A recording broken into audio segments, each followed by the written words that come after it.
Di sini ada link kode referensi. Oke, link kode referensi ini digunakan untuk pendaftaran akun operator ataupun akun verifikator. Bapak Ibu silakan simpan ini, nantinya akan kita gunakan setelah sesi kantor atau kepala sekolah. Setelah itu baru nanti misalkan kita akan mendaftar menggunakan untuk verifikator. Silakan klik verifikatornya, baru klik daftar. Di sini baru masukkan identitas Bapak Ibu. Pilih sekolahnya, kode referensi tadi yang sudah kita masukkan di awal.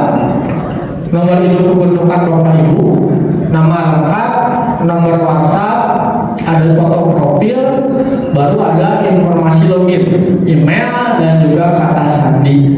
Pastikan bahwa Bapak Ibu menggunakan email yang aktif, tidak boleh email yang tidak aktif, karena ada proses verifikasi email.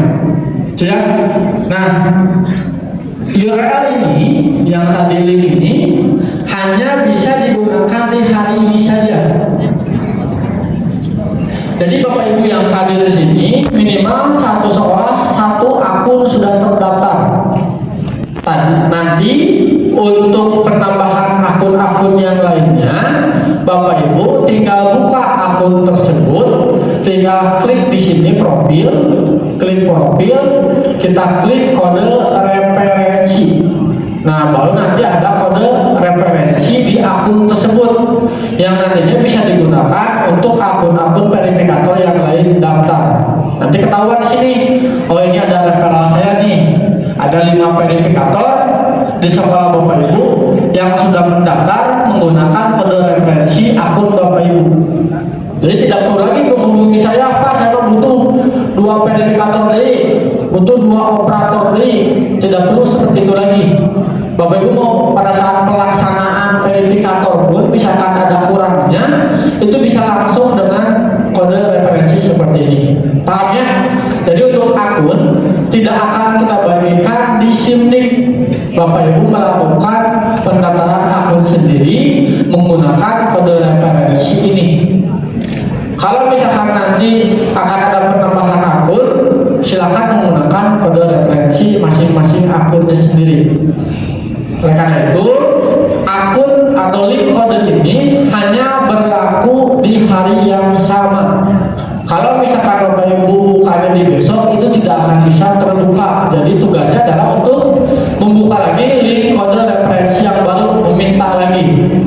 Itu jadi satu link di hari ini yang kita buat hanya bisa digunakan untuk hari ini saja. Nah, untuk itu silakan Bapak Ibu simpan link ini, nanti kita daftarkan. Setelah kita demo aplikasi, lihat aplikasi seperti apa, nanti baru kita lakukan pendaftaran akunnya. Minimal satu sekolah satu akun saja. Nah, ini tadi yang pengisian terkait dengan pendaftaran akunnya. Setelah ini selesai, akan ada aktivasi email pertama, kedua aktivasi Telegram. Nanti akan ada tutorialnya di sini masuk aplikasi. Dan yang ketiga adalah mengupload persyaratan-persyaratan apa saja, alamat Bapak Ibu, kemudian ada KTP Bapak Ibu, sama surat tugasnya. Bapak Ibu kan belum dapat surat tugas ya. Untuk saat ini mah buat dulu akunnya, kemudian aktivasi email dan juga Telegram, upload KTP-nya, masukkan alamatnya. Untuk surat tugasnya nanti menyusul. Kalau misalkan nggak ada surat tugas, baru upload lagi, baru kirim ke kita untuk dilakukan verifikasi. Yang penting mah Bapak Ibu udah punya akunnya dulu, gitu ya. Jadi nanti setelah demo harus kita buat akunnya masing-masing sekolah minimal 1, supaya nanti kalau ada penambahan tinggal meminta kode referensi pada akun tersebut. Itu mungkinnya. Baik, untuk pendaftaran akun operator ataupun verifikator seperti itu untuk alumni. Sekarang kita coba masuk kepada aplikasi utamanya. Nah, Bapak Ibu, ini adalah aplikasi back office ataupun aplikasi untuk pendaftaran. Baik operator, nanti di sini yang akses, orang tua ataupun siswa yang akses, verifikator, kepala sekolah, bahkan kita admin ataupun panitia dari SPMB juga akan melakukan pengaksesan lewat aplikasi ini. Ada tombol atau pengisian username, password atau email dan juga nomor induk kependudukan dan juga kata sandi yang telah dibuat. Nah, email ini ataupun NIK kenapa harus ada? Tadi yang saya sampaikan di pendaftaran akun operator itu kan ada NIK. Jadi Bapak Ibu bisa login menggunakan email atau NIK-nya. Kadang Bapak Ibu itu selalu lupa ada email abi kenalnya dari jilid ke anak abi. Maka gunakan NIK gitu. Atau misalkan NIK menghilang, gunakan email. Maka itu dua opsi itu bisa digunakan oleh Bapak Ibu dalam mengakses aplikasi ini. Itu ya. Saya coba Bapak Ibu untuk login atau Bapak Ibu lihat dulu sini. Nah, kalau tampilan nanti untuk si orang tua calon siswa yang akan melakukan pendaftaran secara mandiri, pendaftarannya seperti ini. Pendaftaran formulir pendaftaran akun SPMB. Ada jenis pendaftarnya, dan yang ditujunya, kartu keluarganya, informasi login, semuanya akan dimasukkan sini. Perlu diketahui untuk kata sandi aplikasi minimal adalah 8 karakter. Jadi nggak bisa saya isi misalkan ASD 123 aku sayang ada, misalkan nggak bisa. Anu sehari nggak akan bisa. Pertama adalah 8 karakter. Kedua adalah harus ada huruf besarnya. Ketiga harus ada simbolnya, atau misalkan strip atau apa, itu harus ada. Kombinasi dari karakter tersebut yang nantinya bisa masuk ke aplikasi. Jadi jangan sampai Bapak Ibu menulis password misalkan SDN 035 123, SDN 002 123. Hal itu nggak akan bisa dimasukkan pada sistem. Dan juga setelah password dimasukkan, mohon untuk disimpan. Jangan kelupaan disimpan. Terma password hese biasa gampang itu disimpan ketelir sampai adik-adik gitu loh. Ya. Nah, ini adalah halamannya Bapak Ibu. Di sini ada syarat dan ketentuannya. Kita bisa lihat syarat dan ketentuannya, khususnya ini untuk calon pendaftar atau si orang tua dan siswa, halamannya. Nah, untuk sedangkan halaman daripada operator, untuk operator kita coba buka.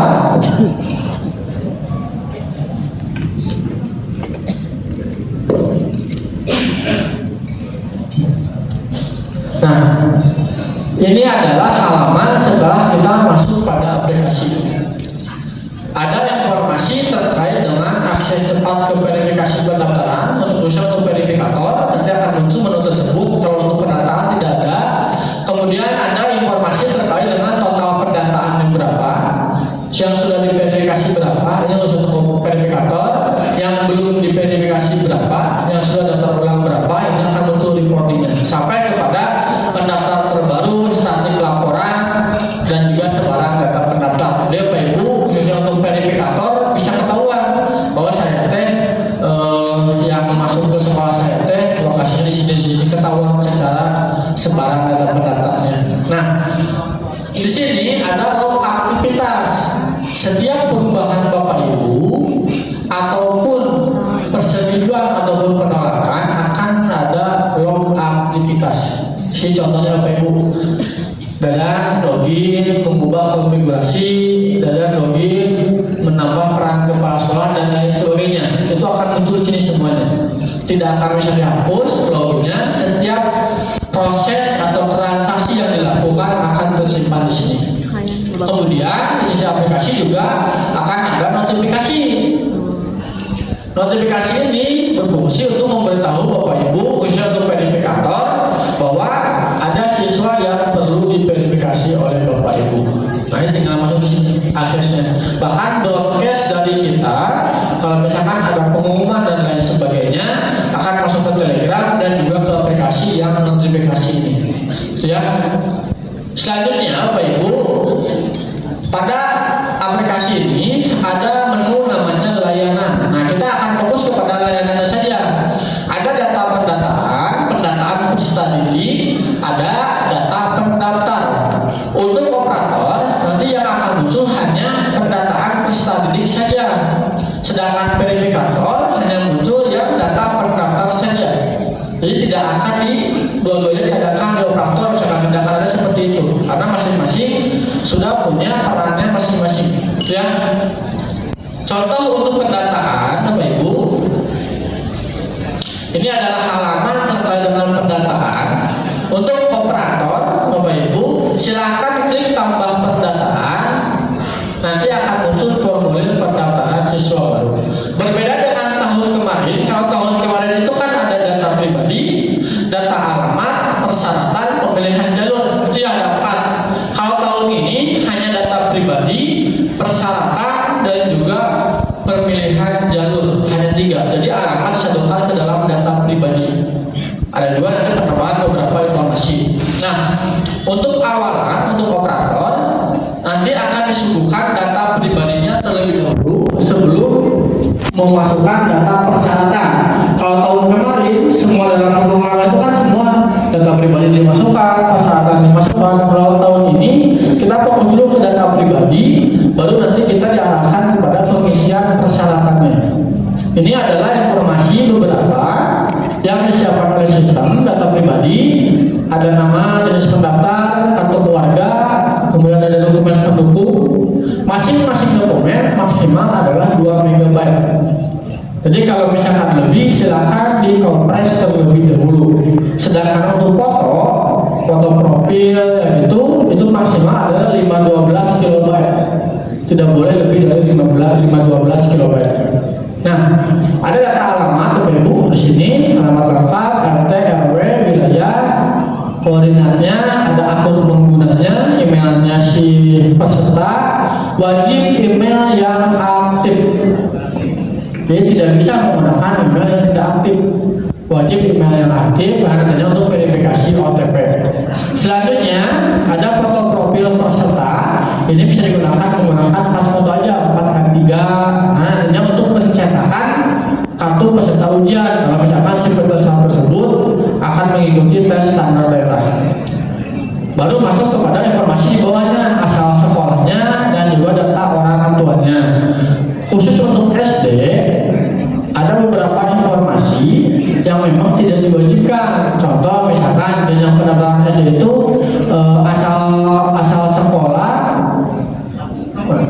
asal sekolah, kemudian informasi-informasi yang memang tidak wajib, karena ada beberapa yang masuk ke SD itu tidak masuk ke TK dulu, itu bisa diopsionalkan.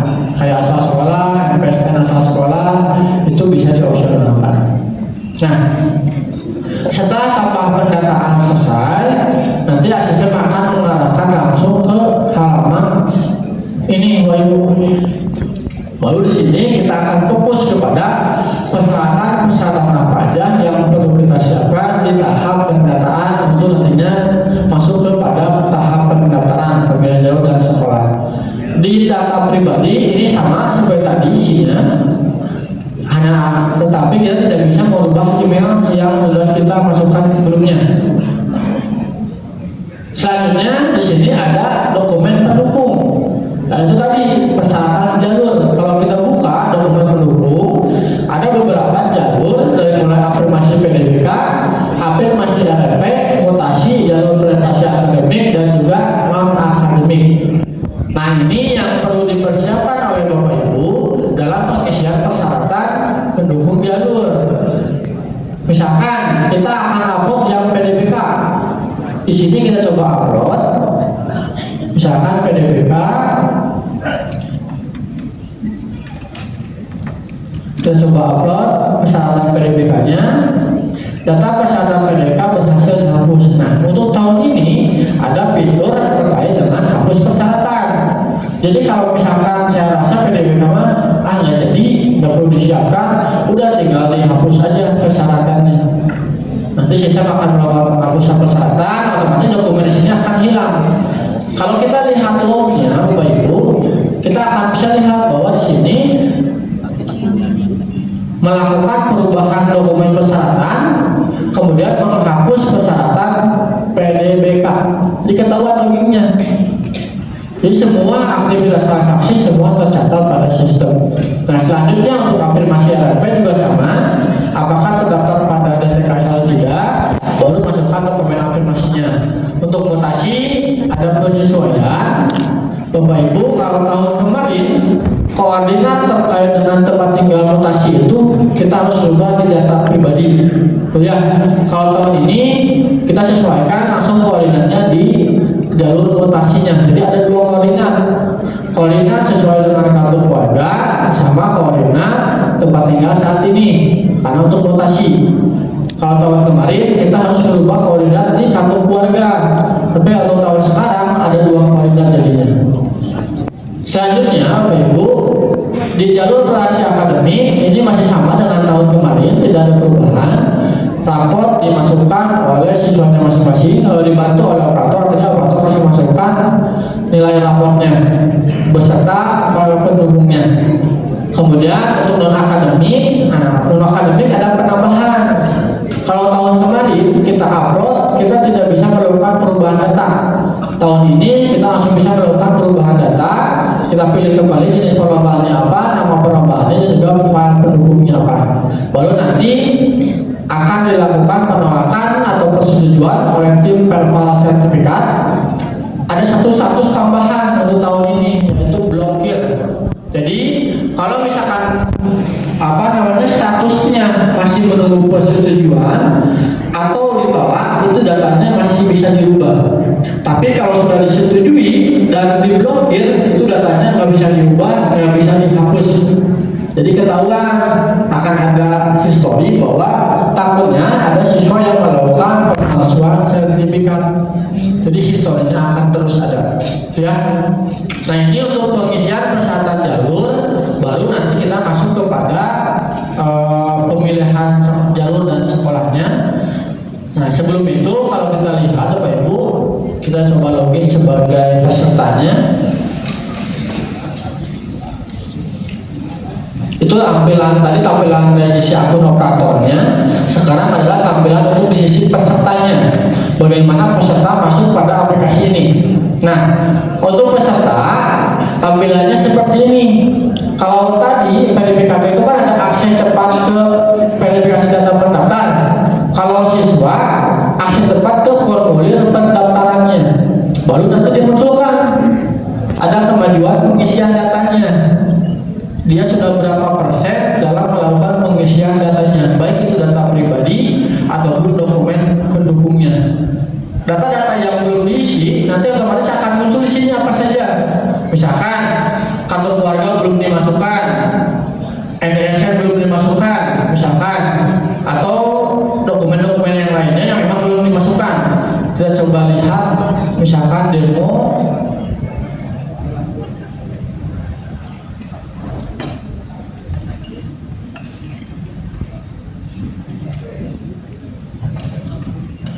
Nah, ini contohnya persentase terkait dengan berapa persen dia melakukan pengisian data. Itu lebih memudahkan peserta untuk melakukan monitoring. Jadi tidak akan ada pertanyaan kembali, nah itu tombol konfirmasi saya itu muncul-muncul, ini ada data yang diisi. Gitu. Kalau tahun kemarin banyak pertanyaan seperti itu harus kita jawab satu persatu. Tapi untuk tahun ini kita coba sampaikan berapa persen dia melakukan kemajuan pengisian data. Kalau misalkan belum 100%, apa saja datanya yang belum diisi, itu semuanya muncul sini. Dari mulai alamat, RT RW-nya belum diisi, NIK orang tuanya, sampai kepada dokumen pendukungnya. Kalau persyaratan nggak akan dimunculkan di sini, karena persyaratan itu sesuai dengan keminatan masing-masing daripada si peserta didiknya. Itu ya. Selanjutnya masuk kepada formulir pendaftaran untuk tampilan di siswa Bapak Ibu.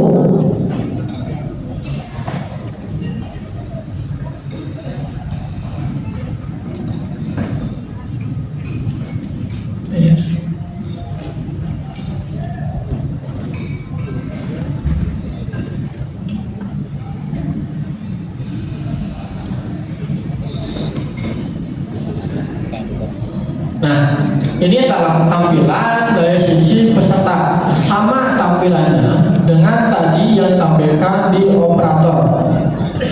Hanya saja kalau untuk di siswa, proses pemilihan jalurnya langsung di sini. Tapi kalau untuk operator itu ada di list data pesertanya, sama dengan tahun kemarin. Kalau untuk siswa tinggal kita klik pilih jalur, pemilihan jalur, nanti akan muncul jalurnya apa, kemudian pilihan sekolahnya, pilihan sekolah satunya apa, pilihan sekolah duanya apa. Baru nanti melakukan konfirmasi pendaftaran. Nah, pemilihan jalur ini Bapak Ibu perlu diketahui bahwa akan muncul setelah kita melakukan konfirmasi pendataan. Tadi yang saya sampaikan di awal.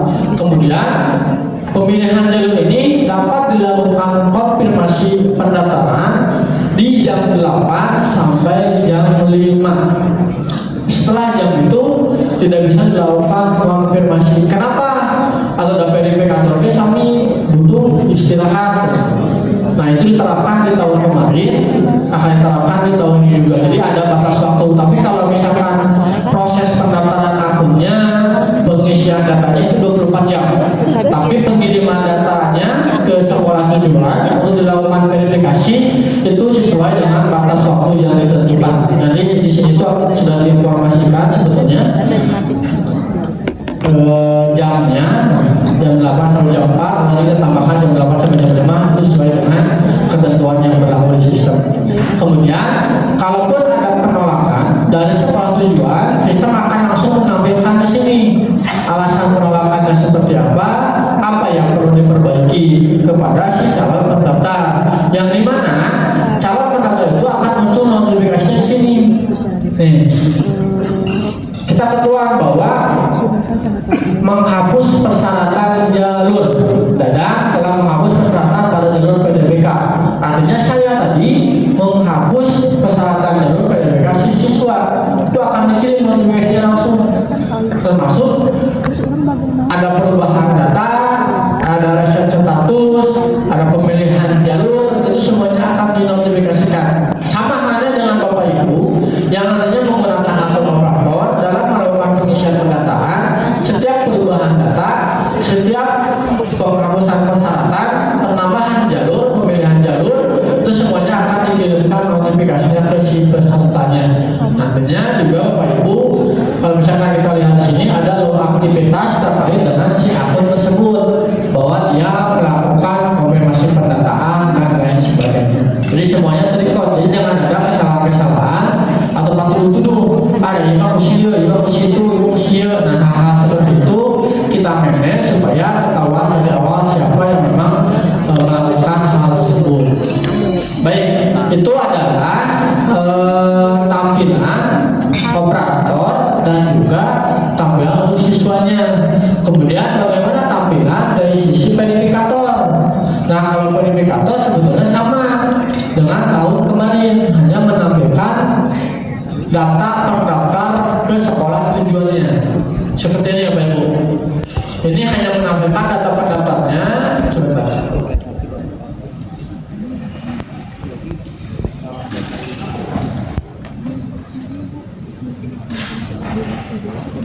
Nah, di sini ada informasi bahwa menunggu konfirmasi sekolah tujuan pilihan 1.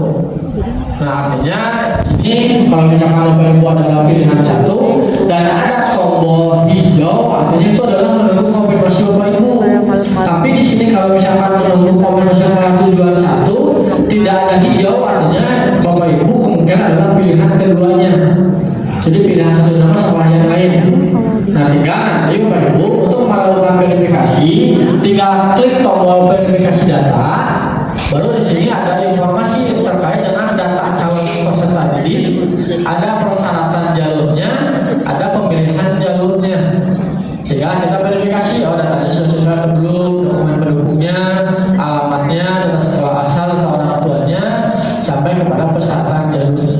Persyaratan jalur yang ada di sini menampilkan sesuai dengan jalur yang dipilih. Misalkan jalur yang dipilih itu domisili, nah mau ayah persyaratan di dia.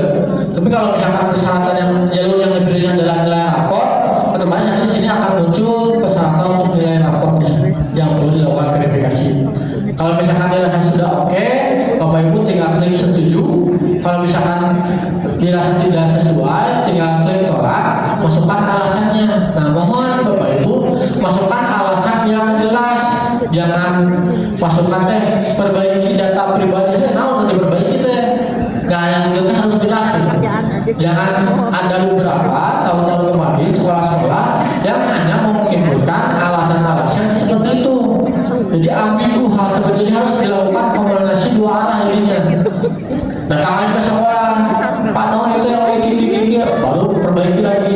Silakan itu sejelas-jelasnya masukkan di aplikasi. Karena nanti datanya akan langsung dikirim, baik itu lewat aplikasi mobile ataupun notifikasi ke aplikasi ini langsung. Itu ya. Kalau dirasa sudah sesuai, Bapak Ibu tadi dilakukan penyesuaian, akan ada konfirmasi ulang ke orang tua, tinggal dilakukan monitoring saja. Baru proses itu monitoring itu tinggal kita cetak data terkait dengan simpan datanya. Itu Bapak Ibu mungkin terkait dengan aplikasi. Saya rasa dari sisi aplikasi dilakukan penyesuaian total dengan kode yang baru, tampilan yang baru, fitur-fitur yang memang kita tambahkan supaya menjadi kemudahan dalam pelaksanaannya. Tinggal bagaimana caranya Bapak Ibu melakukan atau menggunakan aplikasi ini dengan bijak, itu aja. Silakan gunakan aplikasi sesuai dengan kewenangannya, sesuai dengan tupoksinya. Itu ya. Tadi saya sampaikan Bapak Ibu, takutnya lupa. Kalau misalkan ada penambahan akun, silahkan buka akun yang sudah disetujui sebelumnya. Misalkan sekarang kita tambahkan akun, baru nanti Bapak Ibu tinggal klik profil di sini, klik profil, ada kode referensi, silahkan bagikan kode ini. Ini akan berubah-ubah setiap harinya, karena hari ini misalkan kita buka, expire-nya juga akan ditutup hari ini, tidak akan bisa kita buka di hari besok. Kalau misalkan mau hari besok buka lagi, kita buka lagi aplikasinya, minta lagi kode referensi yang baru pada aplikasi ini, akan berubah terus per harinya kode referensinya. Kalau misalkan Bapak Ibu pada saat pelaksanaan pemilihan jalur dirasa saya untuk di opat lagi, udah buka aja akun yang sebelumnya sudah disetujui, klik kode referensi, copy link ini, tinggal kita buka, kita pilih peran apa yang mau kita lakukan, mau operator kah, verifikator kah, atau bahkan kepala sekolah. Itu mungkin Bapak Ibu secara teknis aplikasi saya rasa tidak terlalu pusing ya. Tinggal saya harap dari aplikasi ini Bapak Ibu paham bagaimana pelaksanaan SPP. Tinggal Bapak Ibu saat ini sebelum masuk ke selanjutnya ada presentasi CAT kalau tidak salah. Silakan untuk daftar akunnya terlebih dahulu. Ini untuk linknya Bapak Ibu, linknya ini kode referensi ini linknya. Silakan sekarang buka handphonenya atau laptopnya, daftarkan akunnya. Nanti karena saya bisa melakukan monitoring di sini.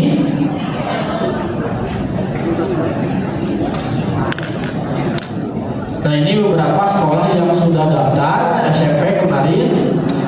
Untuk SD silahkan untuk daftar terlebih dahulu. Nah ini sudah ada beberapa SD yang masuk. SD 115, 202, 133, ada 051, kemudian 043 udah ada, swasta juga sudah masuk.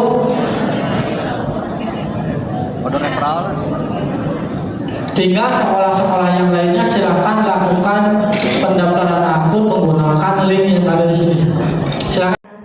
Dua penanya terlebih dahulu ya. Nah sebelumnya saya mau informasikan ada yang kehilangan kunci motor nggak? Nah yang kehilangan kunci motor betul di sebelah pojok sana ya. Bisa ke depan ya untuk mengambil kuncinya. Oke.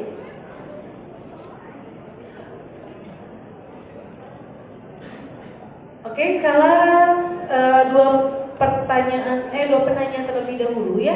Tadi ini ibu yang baju pink dulu sama tadi bapak yang di ujung sana ya. Ya, mangga kita dulu. Mic-nya ada di setiap pojok kanan dan kirinya ya. Siap.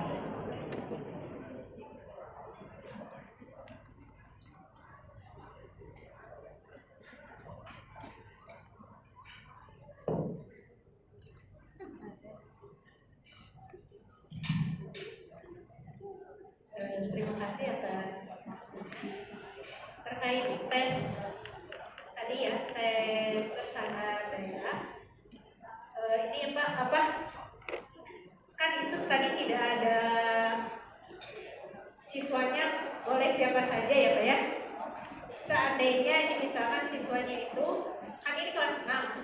terjadi perpindahan rumah, dia ke istilahnya ke luar kota, ke Bandung Barat bersama KPB, masih boleh mengikuti tes itu atau hasilnya bagaimana, atau itu tidak mempengaruhi apapun gitu.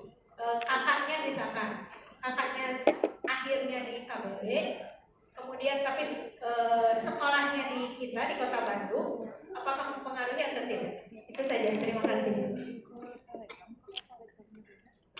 Mbak Deden mau langsung dijawab atau pertanyaan kedua dulu?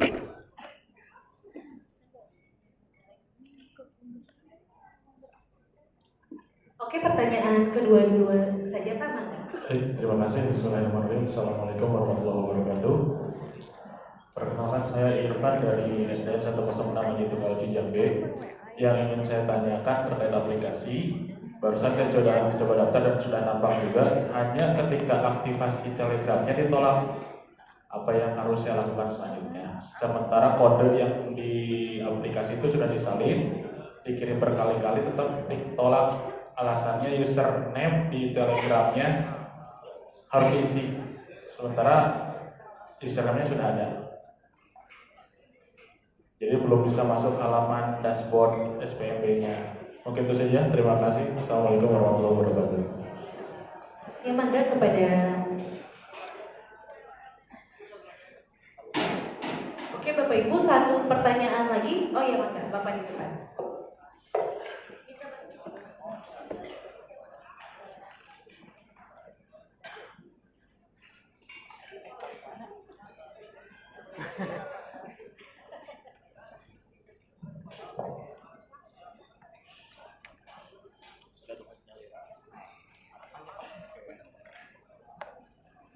Bismillahirrahmanirrahim. Assalamualaikum warahmatullahi wabarakatuh.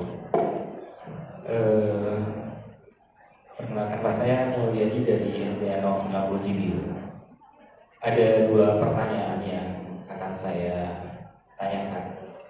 Yang pertama, untuk masalah jadwal. Kalau kita lihat draft jadwal SPMB tahun 2025, di sini ada jalur domisili, afirmasi, prestasi, dan mutasi itu dalam satu waktu.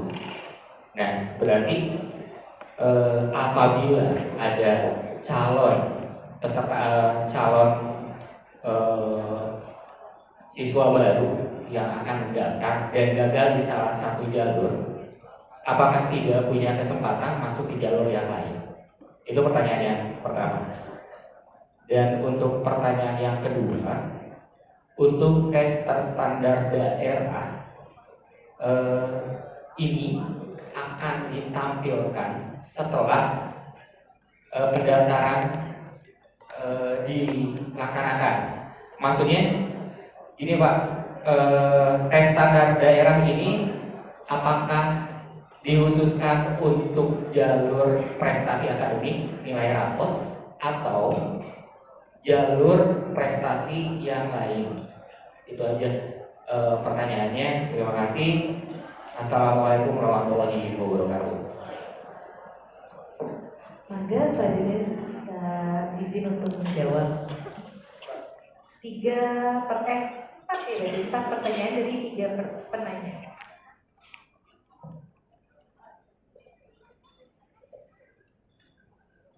Baik. Untuk prestasi tes daerah, Bapak Ibu izin menjawab. Yang bisa mengikuti prestasi tes daerah hanya yang kartu keluarganya di Kota Bandung. Jadi sama dengan jalur prestasi yang lainnya. Harus kakaknya di Kota Bandung. Jadi kalau misalkan tadi yang disampaikan bahwa sekolahnya di Kota Bandung tapi kakaknya masih di Bandung Barat, itu nggak bisa. Tetap sesuai dengan kartu keluarganya. Artinya berlaku bukan hanya tes daerah, tapi juga yang akademik dan juga non akademik gitu. Untuk yang prestasi tes daerah. Kemudian untuk aktivasi email, tadi Pak, siapa aja yang aktivasi email? Silakan itu mah di Telegramnya masukkan dulu username-nya, belum dilengkapi profil username-nya, baru nanti aktivasi lagi. Jadi secara data, secara aktivasi kan di Telegram itu loginnya menggunakan nomor handphone, tapi ada kelengkapan profil. Nah, username-nya dimasukkan dulu. Itu kalau misalkan udah aktivasi email, aktivasi telegram baru, itu ya, itu terkait dengan aktivasi telegramnya. Kemudian untuk jalur itu terkait dengan jalur sama halnya dengan tahun kemarin. Kalau misalkan dia sudah tidak diterima di jalur tersebut, sudah tidak akan bisa masuk ke jalur yang sama di tahap yang sama tersebut. Jadi kalau misalkan saat ini itu kan satu jalur, satu tahapan, di mana prosesnya kalau dia sudah daftar sebagai jalur afirmasi RMP, ya sudah afirmasi RMP, tidak bisa mencabut berkas untuk masuk kepada jalur yang lainnya. Jadi sama dengan tahun-tahun kemarin seperti itu. Jadi kalau misalkan sekarang udah pilih jalur domisili, ya udah mau misalkan nggak masuk atau masuk, dia akan tetap di jalur domisili. Kecuali kalau misalkan untuk SD biasanya akan ada proses bukan pemetaan, pemenuhan kuota.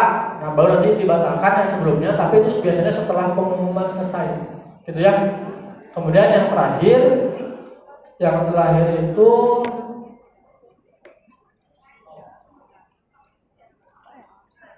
yang ini Pak, tes daerah itu apakah dikhususkan untuk jalur prestasi atau memang khusus? ya. Memang ada. Jadi prestasi tes daerah itu dia mempunyai jalur sendiri. Ada prestasi akademik, ya, di mana filterisasinya atau nilai yang diambilnya adalah menggunakan nilai rapor. Ada non akademik, itu yang diambilnya adalah nilai dari prestasi penghargaan ataupun perlombaan sertifikat. Tapi ada juga satu lagi jalur prestasi tes daerah yang dimana dia pelaksanaan ujian itu berbeda lagi. Jadi 3 jalur ini masing-masing mempunyai nilainya masing-masing. Pertama nilai rapor, ujian, dan juga nilai daripada sertifikat perlombaan. Jadi tidak mengambil nilai pada misalkan untuk prestasi tes daerah ngambilnya nilai rapor, enggak, dia punya pelaksanaannya masing-masing. Gitu ya. Jadi proses 3 jalur ini secara sistem, secara aplikasi khususnya untuk prestasi tes daerah itu akan dimunculkan pada saat nanti pemilihan jalur. Karena untuk prestasi tes daerah ini tidak ada persyaratan yang dimasukkan, berbeda dengan prestasi akademik dan non akademik atau yang perlombaan penghargaan. Kalau akademik, siswa itu harus memasukkan nilai raportnya dari kelas 4 semester 1 sampai kelas 6 beserta dokumen nilai raportnya. Untuk non akademik, peserta harus mengupload sertifikat. Tapi kalau untuk prestasi yang tes daerah itu tidak ada. Jadi nanti pemilihannya pada saat pemilihan jalur dan sekolah, baru nanti dijadwalkan. Setelah dijadwalkan, dilakukan pelaksanaan, nilai akan muncul setelah peserta melakukan penyelesaian. Nggak semua peserta dong, kan pasti ada peserta yang sudah mau mengikuti jalur domisili. Kalau peserta sudah mengikuti jalur domisili, artinya dia tidak bisa mengikuti jalur prestasi tes daerah gitu. Jadi kalau yang masuk di jalur prestasi akademik dan prestasi Enggak, semuanya bisa. Tinggal milih mau jalur domisili, mau jalur prestasi tes daerah, mau milih jalur non akademik, kan semuanya jalur ditampilkan. Tinggal kita pilih. Akan tetapi pelaksanaannya yang berbeda. Kalau yang lapor itu kita siapkan terlebih dahulu nilai-nilainya. Kalau yang non akademik kita siapkan dulu sertifikatnya. Tapi kalau yang tes daerah kita pilih dulu jalurnya, baru kita melakukan pelaksanaannya gitu. Dibalik jadinya kalau yang tes daerah. Tapi bukan berarti kalau kita mengikuti tes rapor baru kita bisa mengikuti tes standar daerah, nggak kayak gitu. Semuanya disamakan jalur yang berbeda gitu. Itu ya. Itu mungkin sebelum menutup ini terlebih dahulu untuk yang tadi kode referral.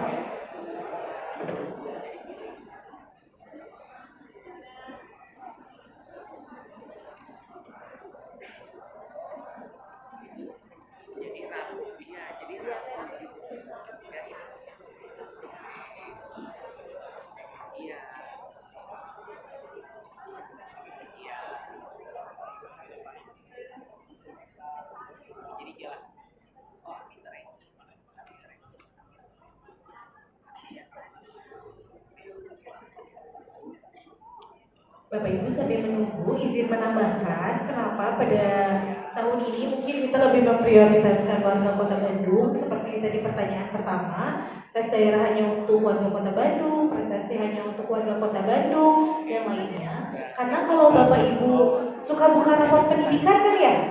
Nah, di rapor pendidikan itu di halaman awalnya ada indikator angka partisipasi sekolah atau APS.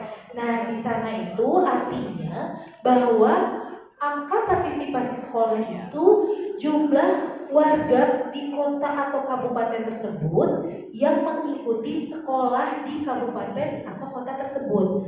Maka dari itu, untuk meningkatkan angka APS, kita lebih memprioritaskan warga Kota Bandung karena yang dinilai yang masuk ke dalam kinerja itu adalah warga Kota Bandung dan ini berlaku untuk seluruh kabupaten kota se-Indonesia kayak gitu. Jadi aturannya memang akan lebih diprioritaskan warga Kota Bandung terlebih dahulu. Nah, solusinya seperti apa? Mungkin di sini kita sama-sama mengingatkan juga kepada warga yang mungkin masih domisilinya di Kota Bandung, kartu keluarganya nggak di Kota Bandung, dan saya mah sebenarnya warga Kota Bandung, tapi dari rumah mah KTP-nya di sana, kartu keluarga di sana.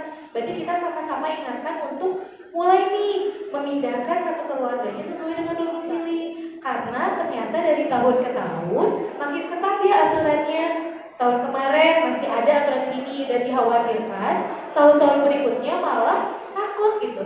Memang khusus untuk warganya saja. Warga di pikirannya mungkin takutnya nanti nggak dapat kuota. Kayak gitu sih mungkin untuk sedikit penjelasan tambahan terkait prioritas warga Kota Bandung. Mangga Pak Dadan dilanjut. Baik. Bapak Ibu silakan foto untuk jurnalnya, pastikan sudah sesuai. Silakan lakukan pendaftaran saat ini juga, memastikan bahwa Bapak Ibu sudah mempunyai akun minimal 1 sekolah 1. Itu mungkin Bapak Ibu yang dapat saya sampaikan secara teknis aplikasi SPMB. Akan dilanjut mungkin dengan Pak Jandi. Mohon maaf apabila ada kesalahan Bapak Ibu, baik sikap atau ucapan. Wabillahi taufiq wal hidayah. Wassalamualaikum warahmatullahi wabarakatuh. Terima kasih banyak kepada Bapak Dadan Hamdani. Untuk selanjutnya adalah ada pemaparan terkait aplikasi tes daerah. Seperti yang disampaikan